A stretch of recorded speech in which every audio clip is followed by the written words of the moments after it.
Verleden week nog kwam zijn nieuwste CD Black Star uit. En jood jij ervoor dat David Bowie er net meer is. Een soort meisje binnen mijn Bowie opgroeit. In platenzaak King Kong in Ljouwert is het gesprek van de dag.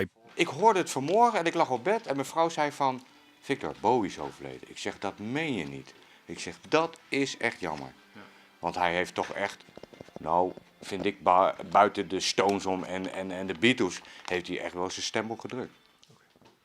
Dit zijn de laatste Bowie-platen die je binnen? Ja, van Bowie op LP is nou alles zo'n beetje uitverkocht. En ja, behalve de nieuwe CD is ook uitverkocht en de nieuwe LP. Dus dat moet allemaal bijperst worden. Maar soms dat bekend is dat het idee is? Ja, om 1 uur had ik al een jongen voor de deur voor de nieuwe plaat. Dus de oorloge letter is het vinyl van Bowie op?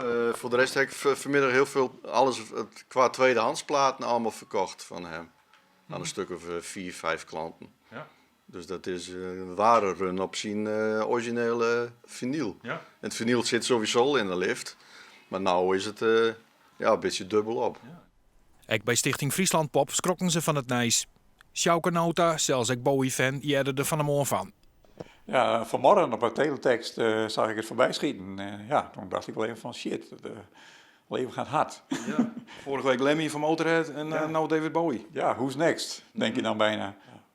Kun je wel een beetje schetsen wat hij budget had voor de popmuziek? Best wel veel, denk ik, omdat hij altijd een vrij gevochten rol heeft gekozen en zichzelf bijna ook iedere vrijheid toe-eigende die hij maar kon vinden door telkens nieuwe dingen te doen.